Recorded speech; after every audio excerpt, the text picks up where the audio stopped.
some of the people at NASA are the most amazing people in the world, intelligence-wise and just the vision and their openness and just what they were able to do.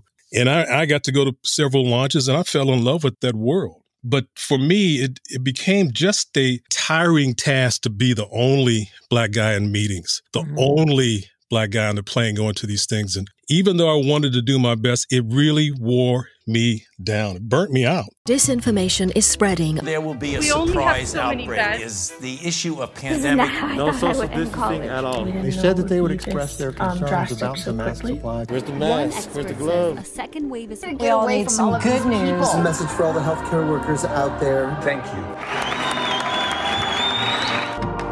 If you're looking for hope tonight, raise your hand. If you feel alone and don't understand, if you're fighting the fight of your life, then stand. From Santa Rosa, California, this is 19 Stories. I'm Cheryl Halling.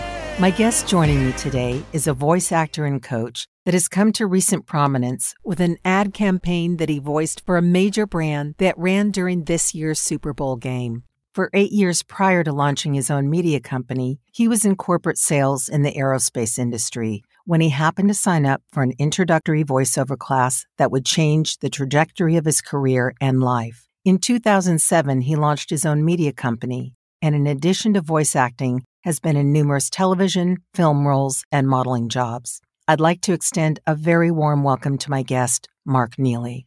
Cheryl, thank you very much. Now, can we play appreciation tennis? Because I'm going to hit it back to you. I'm honored for you having me, but I'm just appreciative of spending some time today with you. And I love your voice and your potential and what you are doing with this. So I'm a fan. Let's just say that I'm a fan. I've listened to most of your podcasts, just sitting there smiling. So you do such a great job. And thank you for that introduction. I appreciate it. Mark, thank you so much. That's very, very kind of you. It's really nice when you have mutual admiration and for someone to be a fan. Well, again, it's mutual admiration here. So thank you so much for joining me today. How are you doing? I'm good. It's always a busy week on a Friday. It doesn't matter because Saturday and Sunday are going to be busy too. I love my work, Cheryl, but there's not a off day typically unless I just go ahead and take it. And Fridays, I'd like to go to the ocean, but I haven't made that stop today. But I'm doing well. It's we're in the middle of a crazy time, as you know, with coming off of shots and pandemic. But I'm blessed. I just have to say that whatever's going on, I'm outside of these walls. I really have to say I'm in a special place these days. That's beautiful. And we're definitely going to be talking about that. And whereabouts are you joining me from today? Southern California. I'm in Orange County, and most of my work obviously is right at home. But previous to this year, I'd be in and out of Los Angeles a couple times a week for screen auditions, for commercials and film and TV shows. But most of my time, obviously from last year till now, is at home.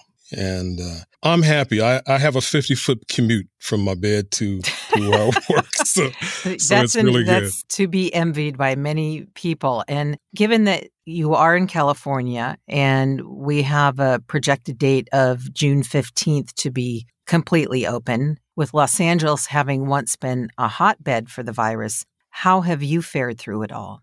There's really not been a big difference in my life and schedule. It's crazy because on the entertainment side, obviously TV and film just shut down completely and really has not come back to where it was, but it is active now. But because of that, voiceover became the central place and the best place for somebody in entertainment. So my last year has been one of my best years, turning over to what happened at the beginning of this year. So I'm faring well. The checks keep coming and the jobs keep coming and the microphone still works. So it's a good place. I'm blessed that we've had one family member pass from COVID. Oh, I'm sorry. Nobody else, I think. No, it's part of so many people's lives, but nobody else really has caught it that I know of. In my entire family, everybody I think has gotten their shots. There was a time there where, most Black folks were really sensitive about going to get a shot, but the alternative is not a good one. And what I hear a lot of times and what I tell people, listen, we don't know what's really in Tylenol or what's in those Doritos you might be eating, really. So we have a good report that and have seen that it's working. and people are doing okay. So I had my second shot a few days ago, a couple headaches. Congratulations. Thank you. Not on the headaches, but on the shot. Yeah.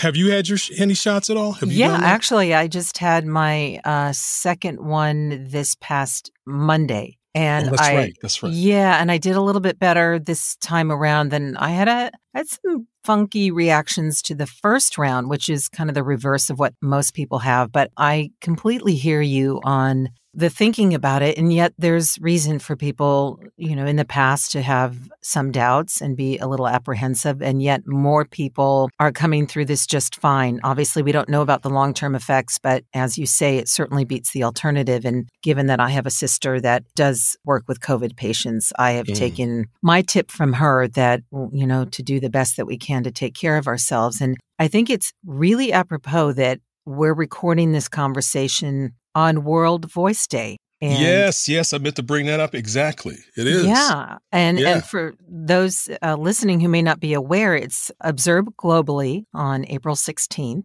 And it's a day that celebrates the phenomenon and health of the voice, with the theme for this year being One World, Many Voices. So I definitely want to talk to you about your voiceover journey. And yet prior to that, I'm interested in how you got into the world of aerospace sales and made the transition into voiceover and ultimately having your own media company. Yeah, I'm glad you're asking, because I did want to have a chance to speak about that, because so many people that get into this are just thinking, well, it's impossible, it's too competitive and the rest. And what do you do? And I had that thought at one point. But coming out of school, I wasn't the first person in my family to graduate from college, but my immediate family, I was. And even though I had thoughts of communications and working at a radio station, my father looked at me, no, you're going into business.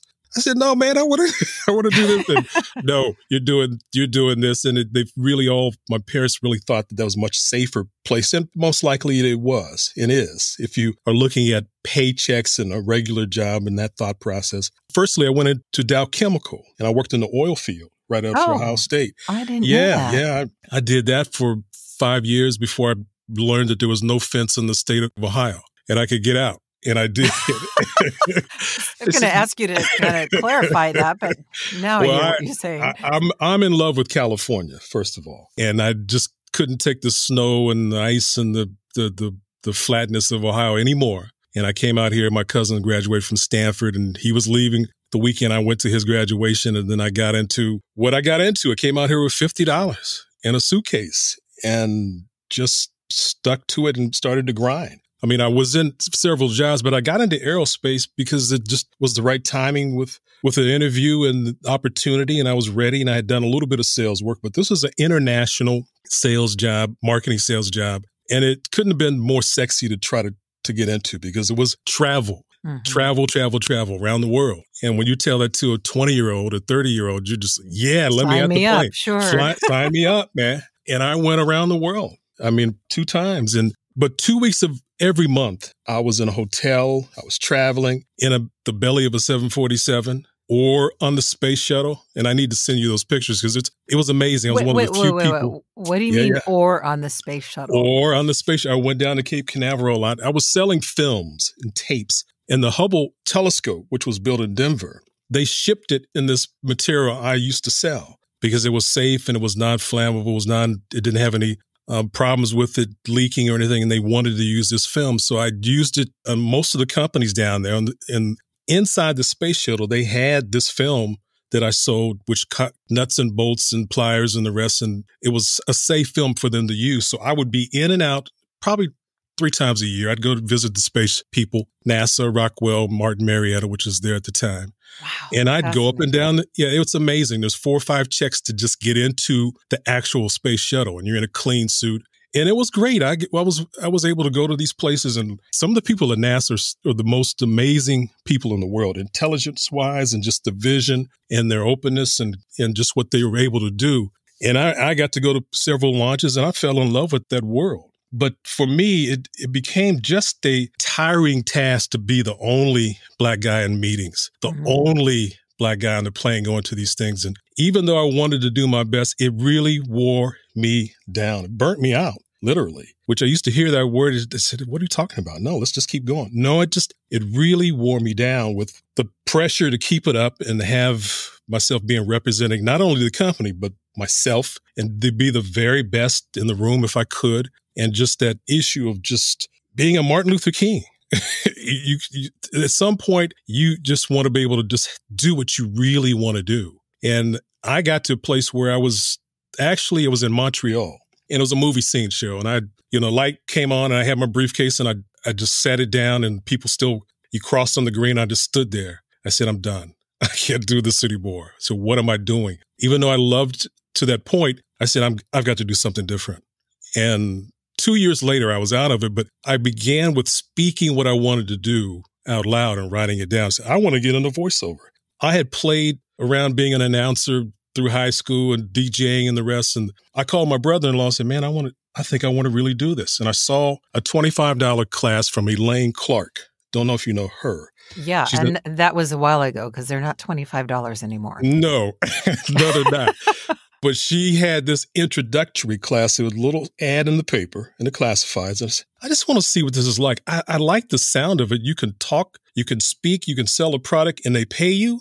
Man, that sounds... Where do I sign up? Where do I sign up? That sounds amazing. And I went, and the stage she had you on where she just said, the first thing you do is I want you to announce this script, whatever it was at the time. The stage was 3 inches off the ground, Cheryl. And I was more nervous than I'd ever been in my life. And I just, McDonald's, you can buy this quarter pounder. Okay, Mark, that was okay, but we're going to work on you a little bit. But I went through her curriculum and syllabus and took everything she had to offer. She was my introduction, and I fell in love. I got to know some people who led me to the places I wanted to go, which were print ads. I did a lot of that, and some TV shows. I really got some great opportunities to do things. But my passion to get it done was the thing that drove me. But Elaine Clark really led me along to get into it. And eventually I moved down here and just kept it up. If we can back up so Elaine Clark being in the Bay Area, right, in San Francisco. So the work that you were doing at the time, both in print and film and voiceover, was up here in the Bay Area? It was in the Bay Area. Okay. Yes, it was in the Bay Area. And I got to do some amazing things, and I was hooked. It wasn't that I wanted to do it. I had to do it. There was no other choice at that point. I didn't look back. There was no plan B. I just went ahead, and I had some money saved up from my previous work, but eventually that went down to nearly zero. But I was not looking to do anything else. I could not go into another cubicle or do this worthless report in my mind, or go to Wichita on a Tuesday. Actually, I wrote a little piece one year called that Tuesday in Wichita. That's a great title. That'd be a nice blog. Yeah, and I actually got that WGA certified Tuesday in Wichita, and it was really about what I was going through. I should be watching the Lakers on Tuesday, but no, I'm here in this Holiday Inn, looking at the wall, and I got to get up and talk about something I really don't care about.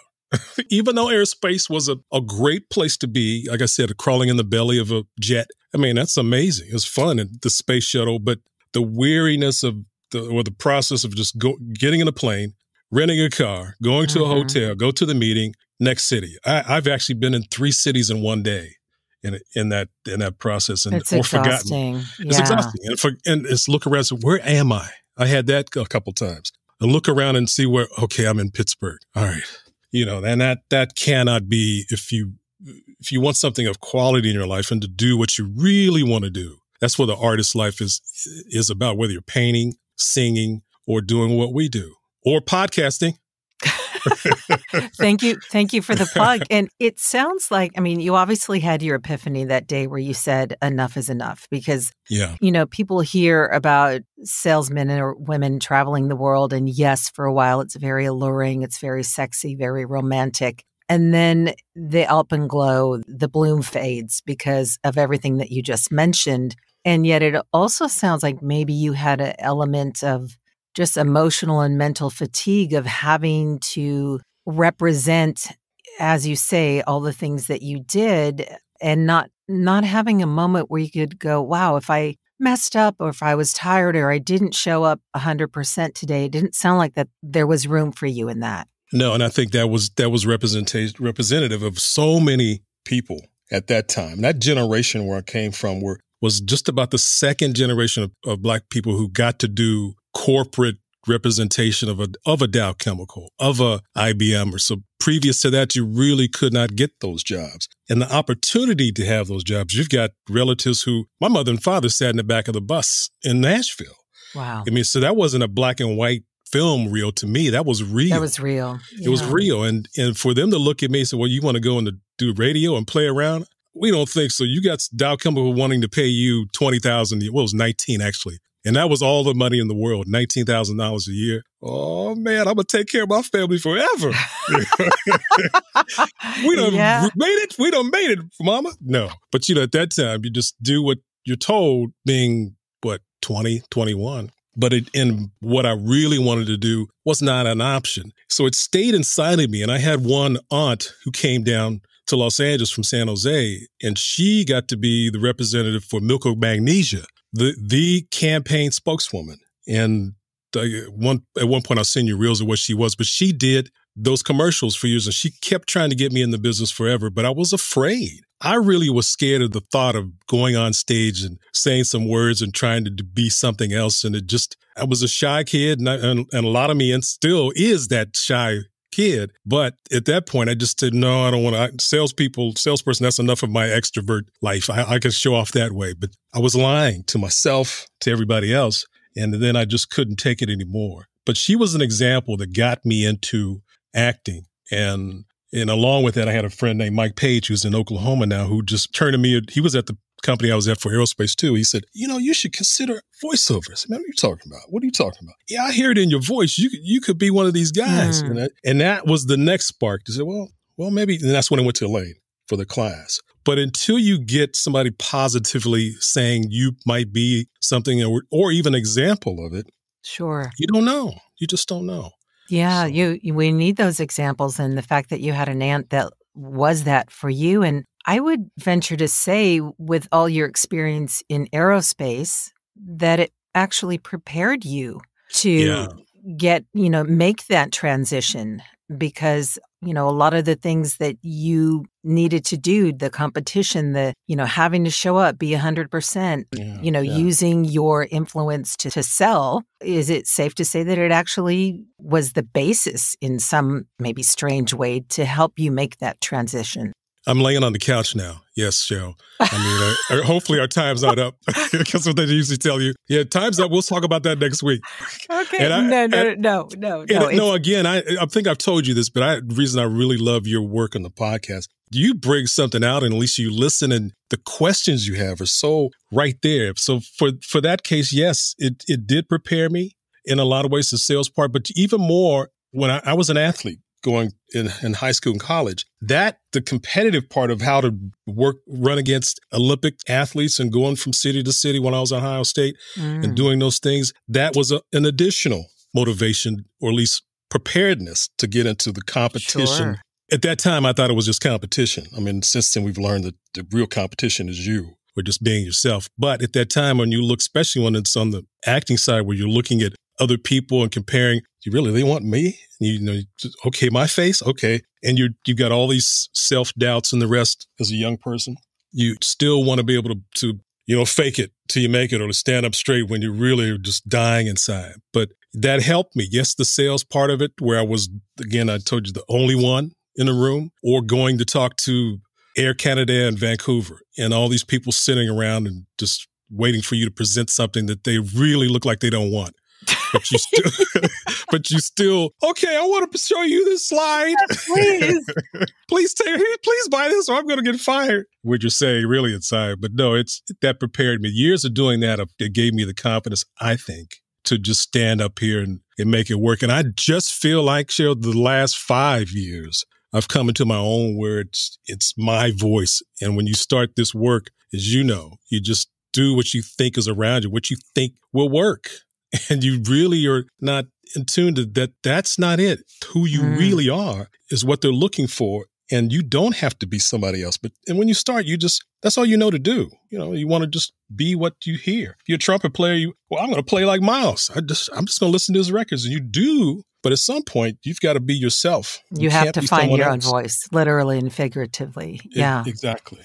Well, it's interesting you say that because I did audit a class with Heather Dame on Wednesday night, and that's the very thing that she just kind of drilled into everybody is that don't audition for the role, audition for the casting, because a lot of times they don't know what they want until they hear it. And that's why there's an audition. That's why there's an audition. And if you, know. It takes it sounds so easy. Yeah. And people think, well, how difficult is it? You're picking up a script and reading it. Well, oh, wow. There's so many nuances to that. So in your introduction, I alluded to a major ad campaign that you recently voiced and ran during the Super Bowl, or rather, I should say the Super Bowl ran during the commercials, because we all know. Right. Exactly. That's right. That's we all know that half the fun of the game are the ads that run. And they're like, really? Who's playing? I'm sorry. I didn't.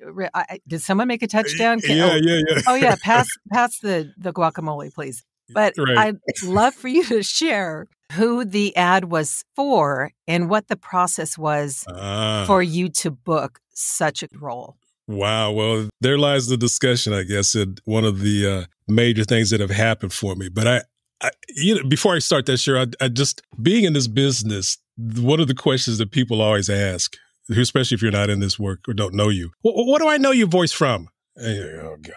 Well, back in 2011, I did a ad for a Wichita meatpacking company. Would you know that one? No. Well, they're expecting you to go Cheerios or McDonald's. Yeah. And I've had those, but I'm not a star in this business. There's some people, you've had Kay on here. You've had people who are just a major people. And I just have been the person just works along and I'm fine. Yes, okay, but you're on the rise. So let's, yeah. And I get that. And I work every day. So that part is a blessing. But which started last October, I think, October, November, there was an audition for Huggies, which is the diaper company, Kimberly-Clark. And they don't list on those auditions what it's for. But most ad auditions at that time of year may in fact be for the Super Bowl, but you don't really know because they don't title it that way. A lot of times they don't even tell you the product. They just give you a script. And that's what this was. So yeah, it's been a fun major ride to be able to have the publicity around the world like it's been. But in this case, they auditioned once. They came back with a note and said, we're not getting what we want. So the agent came to everybody again and said, everybody's too goo gaga. Hey, baby, that kind of thing. Because you're speaking to, for those who haven't seen the ad, and the small chance you haven't, you're speaking to babies, literally. Speaking to babies, yes. And they're showing, and I've learned they took a year to film all these montages of kids. Adorable children. Adorable kids. And if I did not even, I saw some footage of it, but I wasn't seeing those kids while I did it. I was just looking at the words, and I've done this enough to see what the words should say. That's one of the things that Don LaFontaine used to say. The words would tell you what to say. And that's what I think you just look at those, and that's the music sheet of what you need to do. So the second time around, I'm looking at the specs that they wanted with no instruction. I tried it that way, which it looked like they wanted to hear. But I go back to again, I was just me. I'm just that crazy. I can't be serious. 30 seconds is serious and I got to stop. No, I get just don't. Well, after being in aerospace for 8 years, I got to break free. Yeah, exactly. So it's nothing that is going to take me and, be serious. But I came back and did that. So they came and asked for another 2 callbacks, which I hadn't seen before. And I didn't know at this time even it was Super Bowl. Then we came down to, I think 2 weeks before, and they wanted to do a Zoom call. At this time, I knew it was Super Bowl. They wanted to do a Zoom call with the Draga 5, who's the agency in New York. And I had the executive producer on the screen with me as I redid the audition, which we took an hour. And I could hear the director in the background. And they let me know it was down to 3 people. And I, even with that, I don't feel, even if I know there's a lot of people listening and watching, I've done enough sessions that I know there's tons of people there. I just look at the script, what I'm talking about, and get it out and concentrate what's right in front of me. I don't see and hear those other people. Just like the Super Bowl, 190 people, 190 million. You can't focus that. So I did that, and they emailed me. They didn't call me, but they emailed me back a day later and said, I booked the job. Wait, you found out via email, not even a call from your agent? No, I found out via email. That's it was interesting. Right, well, it wasn't from an agent. It was right from the client that they said. They told me That's that. Did you think it was a typo? Right. I'm sorry, you have the wrong email address. No, you meant Cheryl, didn't you? No, yeah, it was yeah. No, man. Yeah. So that is amazing. Did you throw your laptop across the room, or did you just like? Yeah, I had the excitement, but even then, okay, this is just a job, and I'm going to do the job, and I didn't focus on another thing. I was happy and excited, of course, and I'll go back a couple years ago, which I hope we'll talk about. To me, this work is magical. It's manifestation at its purest place, because we just have what we want and then the imaginary part of getting it done. I've worked with a life coach or somebody who I talk to about things for the last 5 years. And 2 years ago, I said, I would love to have a Super Bowl spot. And it didn't even seem real as I said it, because I think they have total of 50 ads, but there are only a few during the game that really, I mean, these are local things that added to the 50, but probably about 25, 26 ads that run for sure. And that's just, the numbers are crazy. I was told by Sound and Fury, who was the casting people, Tina and Liz, that they had 4,000 plus people. Yeah, I'm glad you mentioned that, because I was going to say, well, that's the other part of the equation that makes it so improbable. And yet they're looking for someone and not just someone. So yeah, 4,000 people. It's crazy. Your star was up. Your time was up. You know, it's you. It's lottery numbers. Yeah, it is. Here's the other point, Cheryl, is that I've auditioned for Sound of Fury many, many, many times. And I was told by them that they knew me and knew of me about, years ago. But it just wasn't the right ad that I would be hired for. This one, they thought I was really right for in the way I did it and what I do. So they knew me beforehand. And that's just to say to other voice people or whoever, whatever you're doing, do it the very, very best you can at that moment. You never know what's down the line and what's coming up later. And that's what happened here, even though I still auditioned in a great way for Huggies. But they knew me before. And they thought even as I was doing or beforehand, I would be right for it. And it ended up being that way. So yeah, I got the excitement and I did the things, a little champagne and the rest. But actually now it seems like years ago that it happened, because I've done so many things since then. But it was an amazing thing to sit and watch and let people know about it and the excitement of it. It's a great thing, because again, we weren't watching the game at all. Where's Mark? That's why we're here. So you were a working actor when this came up for you, but would it be safe to say it's opened more doors for you? It has. Again, I think the major thing now, and which I can have had on the front of my website and just telling people again, how do I know you from? And that to me is the biggest benefit from this. Now, I can just name, not maybe forever, but I can name that currently. That's where you'll know me from. If you've seen that commercial, which a couple 100 million people have, think about that. That's crazy number. That is mind-boggling. Yeah. Crazy number. And so they would know me that way, and other clients do. So I've been friends, I think for most of this business, yes, casting people and companies, but this last week I've had friends hire me. I'm working now this week for companies in Brazil. Oh, I'm doing interesting. video game things that friends have hired me for or knew me, suggested me for. And I work around the world all the time. But I think currently, yes, that has been the biggest benefit. Money's good too, but at the same time, the knowledge and the recognition of it, and people can hear just who I am and how I do it. I trusted that is going to be a help to not only the companies, but I like giving advice to other folks. That it's just one of the greatest things I think for my life, is to be able to show, not tell people what to do, but just show how things work. And then it's your own journey, just as this voiceover world we both are in. Every journey is different. But there's some things in the music, just like I said music before, the C note is a C note. Everybody plays it different, but the fingers have to go here before you play that note in the piano or wherever. So that's all I direct people to do. Just play that note, but if you play it as you, then it's a different song. Then it's Whitney Houston. Then it's somebody else, just Aretha Franklin singing Amazing Grace. It's different than Taylor Swift. The same song, but it's her song. And thank God for that. Yes. And have we heard you sing yet? Come on, Cheryl. Let's all sing Amazing Grace. No? Yeah, no. I actually studied classical voice, but I know. haven't That's sung why I'm for a asking you while. to sing. Yeah, no, I haven't. So we're going to transition into the next question. Mm-hmm. All right. You've spoken in some of the voiceover circles, and you were just, I think, touching upon that as well, of talking to people about it's a C note, but it's your C note. So you've spoken about the importance of talking with young people, and you used a phrase, you're more than enough, and how that ties into trusting their own voice performances and VO success journey, rather. Mm-hmm. Can you elaborate a little bit more on what that means for you? Yeah. Until recently, I've had weekly workouts via Skype with people for a long, long time. And I can really almost hear, as I do with you, somebody who has the it. You've got the it. There's an it that advertisers look for, just a great resonance and a great funny and a great comedy. I always say if you're cautious and careful, that's going to equal you being canceled. And that's what I did for many, many years. I know I couldn't sound like Keith David or Rodney Salisbury or Dave Fennoy. I knew I couldn't sound like them, and I was hoping I could if I got this microphone. But no, I didn't learn too recently. Is it in the microphone? Is that what it is? You know, I really thought it was. Just buy this $2,000 microphone, and you can sound just like.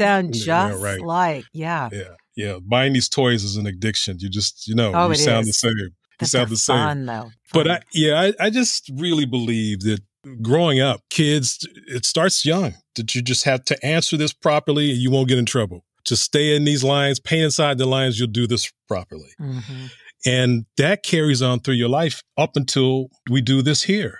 We do the voiceover side. And you just don't learn that who you are is really the best of what they're looking for. It can take a lot of bumps and scratch before you realize it, but that's what it is. And I would just stress when I would work with people, when not just reads, but just talk about who you are, what your life, what you really want it to be, the manifestation part of this, the affirmation part, but just speaking what you want, then go relax and let your real self out. I say, well, I don't speak. I don't clown around. I'm just very conservative. Okay, give me your hand. Here's a car door. Let me slam it on this car door. I bet you that real sound is coming out when I slam it. That's just a quick example. But yes, you will. You can, and go ahead. Why not? Because I don't care what you think you might get.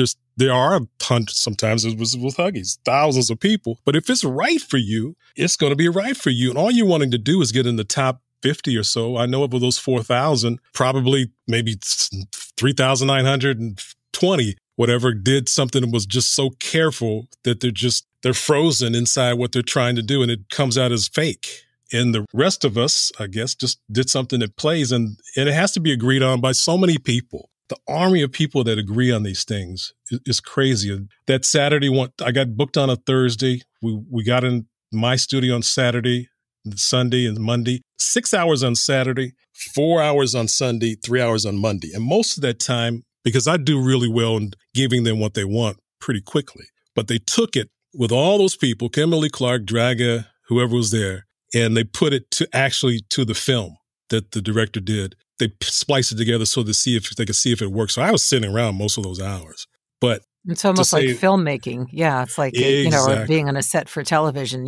It's about the lighting. It's about getting the shot, and most of the time you're not even on set. So that's interesting that you were in the studio for that duration. Yeah, and the back to your other question, and we'll move something else. But I just really emphasize the people that do this. You are not the main part of this ad. When you're on TV, you are not. You're part of it. There's lighting people. There's sounds. There's camera. Here, if you push yourself so that you're just all the way out there, you've got to realize that you're part of the production. Once you let that go, that you think you've got to just speak so dynamically that you cover over, if you don't realize you're covering over everything if you do, and being yourself in a whisper. These microphones are great. Yes, that's why they're expensive in a way, but they will pick up every little click and sound that you do, so you don't have to yell. You don't have to go crazy unless the script calls for that. But you can do just something.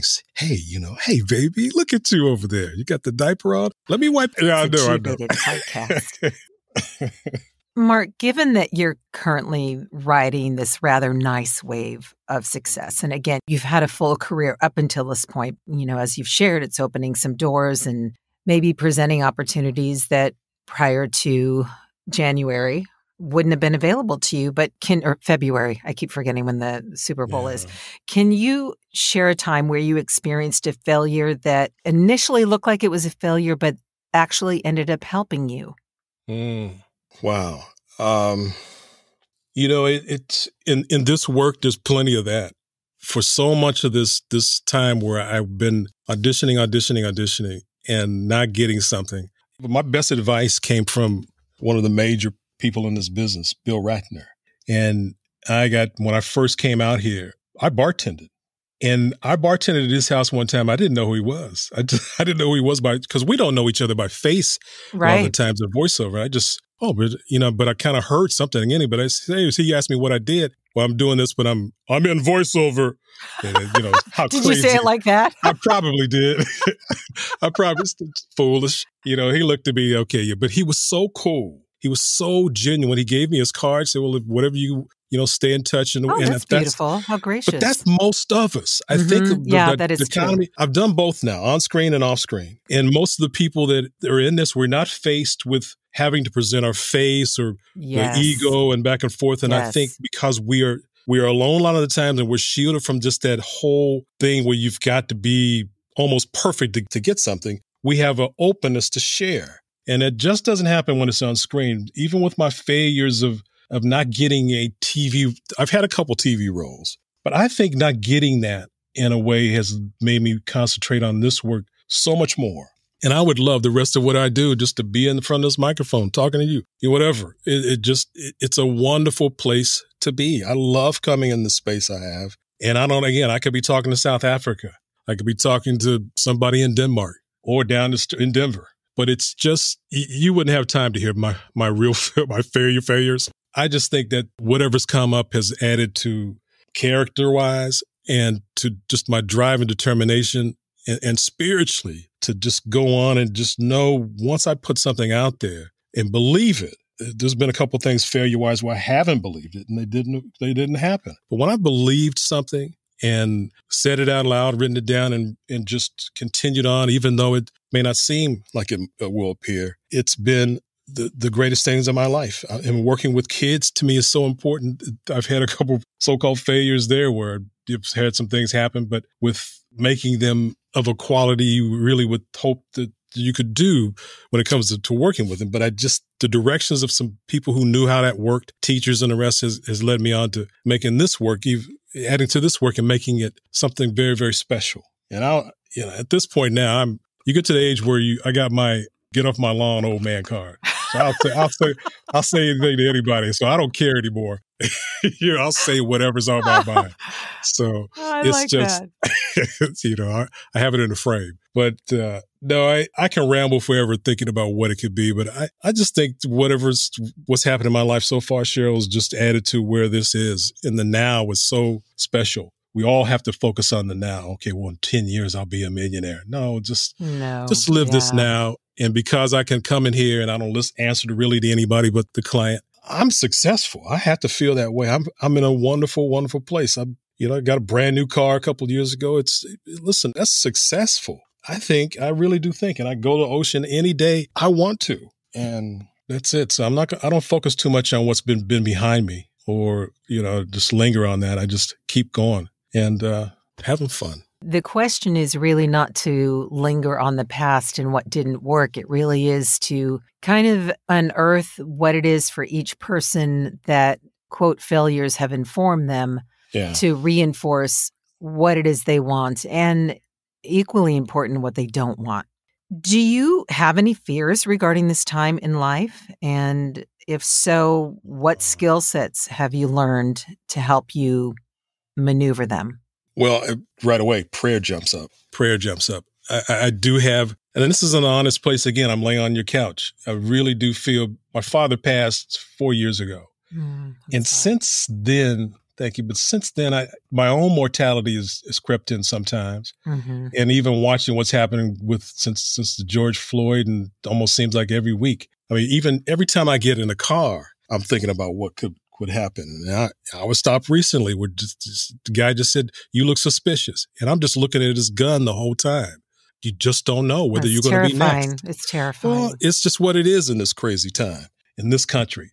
And so my fear is there, but I fear more for my nephews. I got 2 nephews that are young. And I just think about them so much, that what could happen from one's got dreads, and who knows what prejudice or race bait thing could happen, that he could be in that same situation. I mean, I think 2 days ago, I don't know when you're going to air this, but 2 days ago, a 13-year-old kid was shot. Yeah, no, in Chicago. Yeah, Chicago. More than all of this, that was the one that really crushed me, Cheryl, because it just 13. There's no way to wrap our heads around that. That the child's life didn't even have a chance to. I mean, he's a child. There's a child, more than a child. And I mean, I only think we could speak on that all the time, but I've got so many ideas about what to do. But here's my one solution right now. Before they hire these people, they've got to go through. They've all got to be tased at least 4 times. And they don't know when they're going to be arrested. You need to put them all in jail for a month.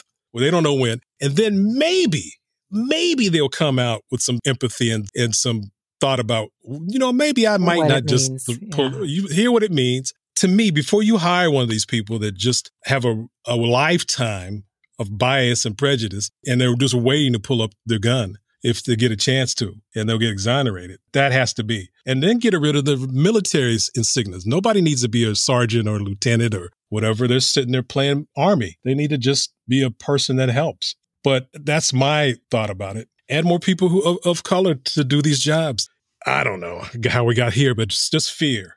That would be my fear, is that my close relatives may be in this situation, and it can happen to any of us. I don't have fear about that personally. I just know it can happen. I fear for my young relatives. That's what's in my head and heart.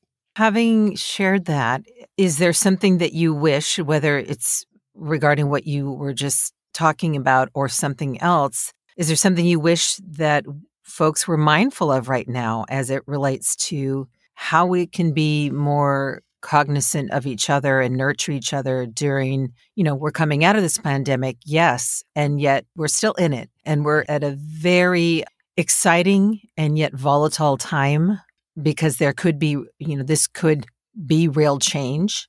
Yeah. Things could go back to, all right, well, that happened and now it's status quo. But is there something that you wish, either through dialogue or, an act of nurturing each other, that we can do? Yeah, that's a good question. And I think because of, if you're quiet, you're complicit. So to call it out is more important. And what's around your world is more important than to say, I want to change the world. Everybody let's just join hands and sway back and forth. Mm-hmm. That's not going to do anything. Even though it's been great to see some of the protests full of everybody, not just Black people. So especially when it started last year when George Floyd was killed. But just what is in your world? If there's a joke told around you that's offensive and you just walk away and laugh or get, under your breath, just that was horrible. But to call it out, there needs to be some bravery around that. And there's a bill going through Congress now about the George Floyd Police Act, where they really are paying attention about who's responsible for killing folks and the things, the body cameras and the rest that are just should be normal. But I think just in your own world, I had one of my agents have a Zoom call last year, which were, let's let Black people talk about how they feel. And to me, I couldn't participate. See, we're not here to change. You can't change the world with this Zoom call. Just do what's in your own world. And they had not hired any Black people on their staff and their senior staff. Start there. Make sure you include people. Because I say once a month, Cheryl, twice a month. I'll get an offensive, if it sounds like something from the 60s. I mean, Black people, we don't go up to McDonald's and break dance to get a hamburger. Right. Or say, hey, baby, come on and get your McDonald's hamburger. Yeah. Hey. No. We just, hey, can I have that? We are normal. We are normal people. But we still have, most agencies are still staffed by young white kids. That's what they are. To me, that's the biggest change in this industry that could take place. They write these commercials. They staff these places.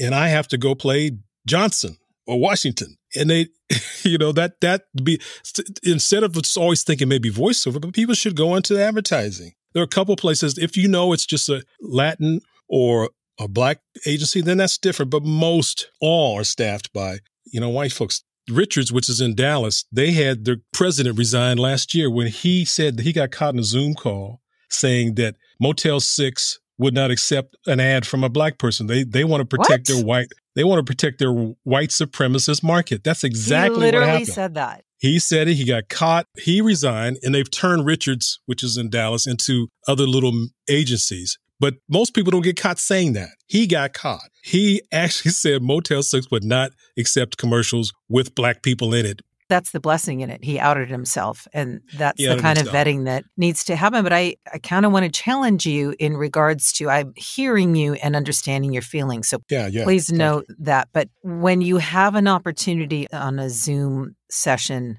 to speak into that, hey, hire people of color, hire diversity.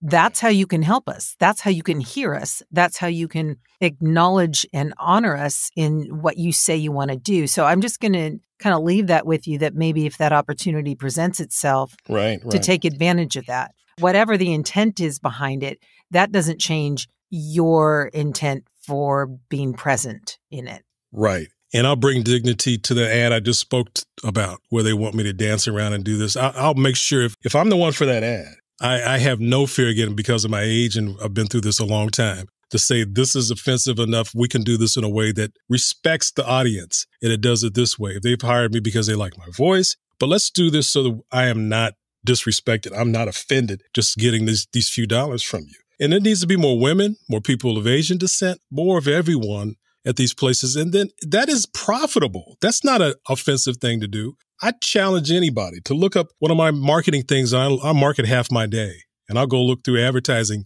agencies to email them or send a postcard or what. I mean, I could just close my eyes and just click in advertising agencies. 99% of them are all staffed by all white people. That just is not a profitable business model. Everyone buys something, and respect them with that message that works. There's something that works. If I know I'm speaking to a black audience, there's something that works. They know my voice. They know I'm respecting them. They know that hopefully they'll know that I'm telling the truth. And you should go buy some Tide, because that's what you should buy. Yeah. Especially if Mark is telling you to. It's washing your clothes. Yeah. Or if Cheryl's saying it, go buy it. But I don't know. That's an overall discussion. It really is probably one of my major things that I think about these days and talk about to others, in addition to my work, which is going very well. But I want to make sure that that's a loud thing. One of the great people that do speak about this are John Baker and Rudy Gaskins. They are very vocal about that. And they run the Sovis seminar every Thursday, but they're such great people and leaders of this industry. They are not bashful to say it out loud. She's had some interviews, and she's done some things with NBC and the rest, and a couple Wall Street Journal articles that have come out, and she just says it plainly, unafraid, and says it out loud. And that's what we need more of, so people realize. And it doesn't take a Richards in Dallas getting caught to say that, to make that happen. Well, and you have a platform to speak into that right now, and that's part of pouring back into your community, and giving back is, having the platform to say something and to be heard.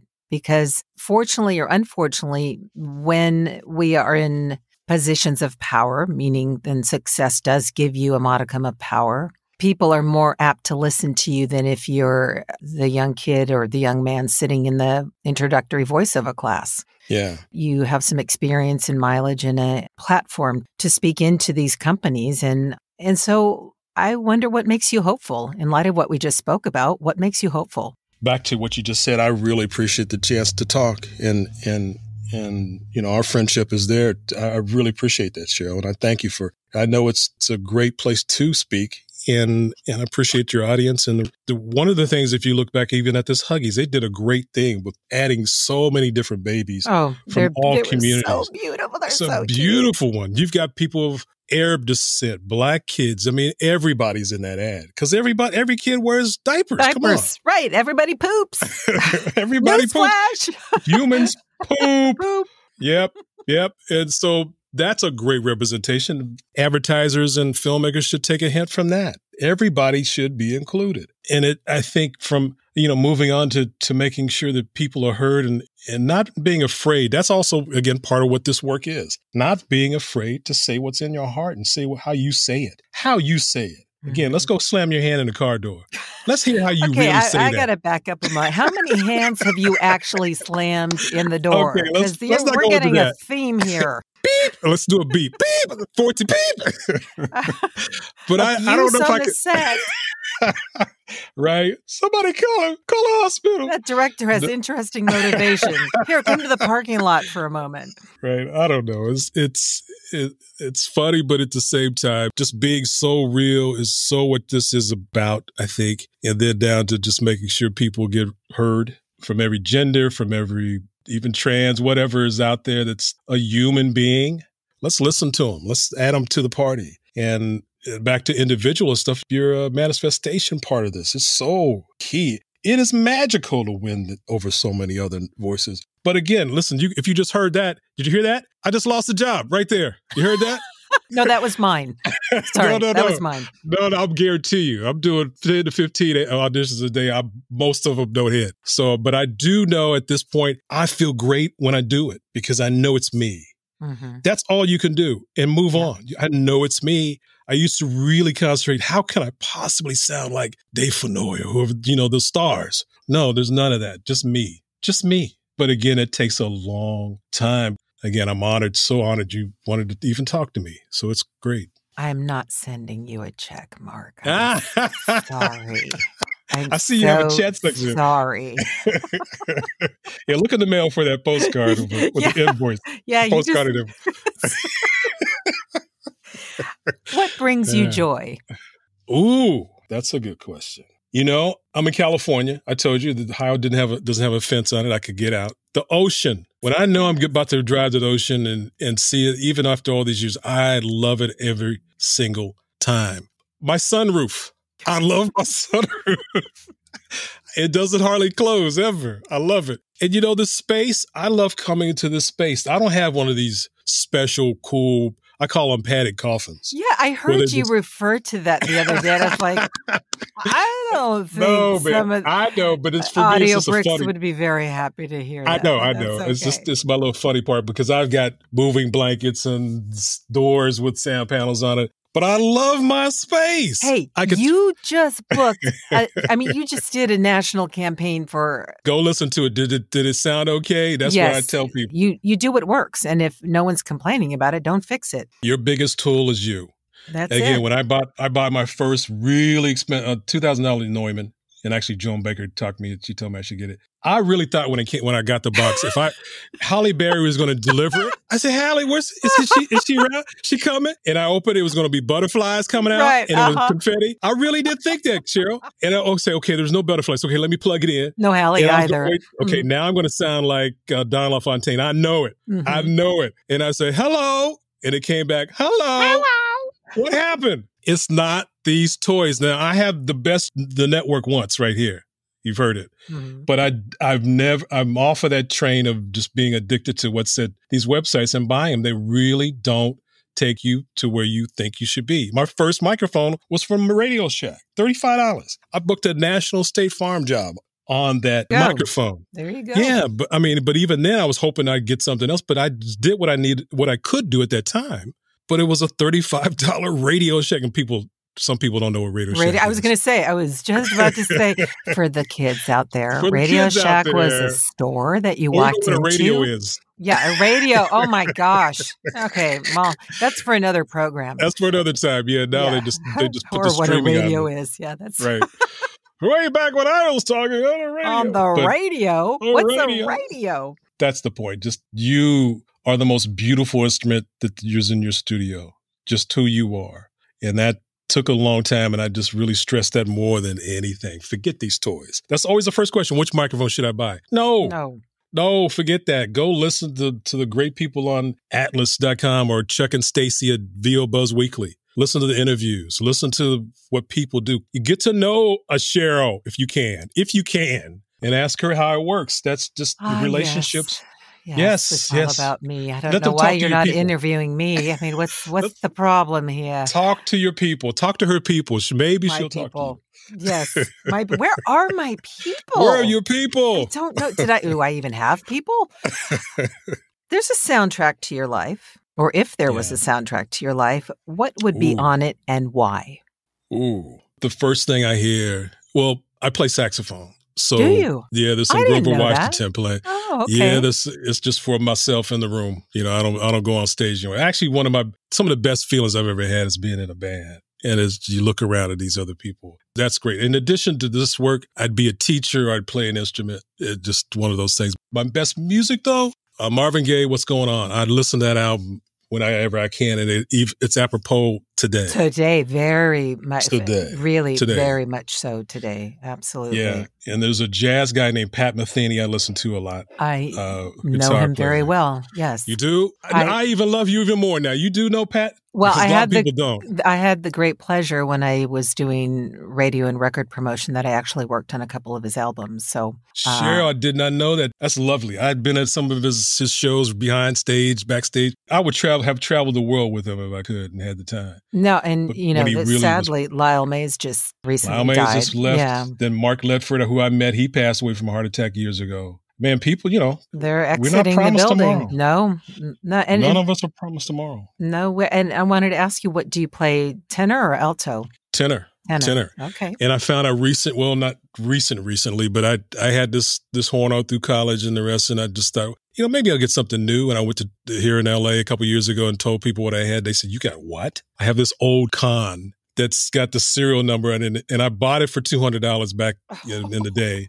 But it's worth $5,000. It's vintage horn from 1957 or something. I bet you it sounds gorgeous. It does, but it's not easy. It makes it, you got to work to get the sound like you need. But I was thinking, well, maybe I'll go get a Yamaha or one of these other nice looking gleaming horns. But they looked at it and said, "You kidding? This is a vintage con, $5,000 if you even want to sell it today." And I said, I'm glad I found that out. But it's back there. And I'd look at it, admire it. And again, I'm not out there trying to be any more than just play it when I have a chance. Well, play it for the joy of it. And that goes along with part of what brings you joy and your soundtrack. And, again, it's not about what horn you buy or what mic you buy. It's what you do with it. You're not going to pick it up and all of a sudden you're Coltrane. And exactly. Oh, look at you comparing it. No, we're not going to Coltrane. Let's see, Mark Neely or John Coltrane. I don't know. Let's see. I don't know. It's a hard choice. It's a hard choice. So, Mr. Neely, how can people get a hold of you? Well, my great little website, which actually I may be changing soon, but it did this for some SEO reasons, but it's a great little name, tvradiovoiceover.com. tvradiovoiceover.com. Just put my first name in front of that for email, mark@tvradiovoiceover.com. That's me. And Twitter, I've got Mark Media Neely at Mark Neely Media. Most of the work I've gotten social media, though, I don't talk tick or none of those, but I go LinkedIn. LinkedIn's gotten me great clients and business and the rest. And I've been there for many years and it's worked out great for me. Just those two places, Twitter and LinkedIn and my website. And we'll definitely have all of that in the show notes. And it's a good thing you're not on Talk Tick because it's really TikTok. Hey, that's a good thing. Talk Tick. What are you kids doing on that Talk Tick? You know your old when. Right. When are you going to turn that radio off on the Talk Tick? Right. Oh, no, double trouble. Radio and Talk Tick. No. Oh, my. Well, sir, thank you so much for taking time out of your very busy schedule and your beach time. I feel like I've cut into your Friday beach time and your sunroof, and I thank you very much. And I will once again have your information in the show notes. So if people want to get a hold of you, and are you actively coaching right now, or do you not have the time for it? I don't have the time, but there are a few people, hint, that I really love the chance to talk to, at least share. If there's ever questions that come up, my website's there. And I do talk to somebody every day. It just happens, and I don't mind that. As I told you before, this is such a great honor to speak to you, but I've never really gone through out loud what my experience has been. And it's a great way to reflect and talk to you. And again, I'm honored by your time and your podcast. I'm going to go back and listen to more. When we hang up, I'm just going to call you and find out what I need to do to hire you as my agent. You got it. You're hired. You better go. I got a cigar. I'm ready. Okay. All right. Look, Bubby, have I got a job for you? Yes. Yes. All right. Thank you, Mark. Thank you, Cheryl. I'd also like to thank the following news outlets for the use of their clips in so aptly painting the picture of the fear that we're facing during this pandemic. BBC, PBS, Now This, UNESCO, and Some Good News. I especially want to thank Joel and Luke Smallbone, otherwise known as the group for King and Country, for allowing me to use an excerpt of their song Together, which could not be a more hopeful and inspiring song for such a time as this. Finally, I'll leave you with the following from Proverbs 23:18. Surely there is a future, and your hope will not be cut off. Thank you again for joining me today. Feel free to offer feedback or a story idea at 19stories@soundsatchelstudios.com. Visit my website at soundsatchelstudios.com, via Instagram at CherylHollingVO. I look forward to sharing more stories on the next episode of 19 Stories From Fear to Hope. Until then, stay healthy and hopeful. Together with our differences, together we are bolder, braver, stronger.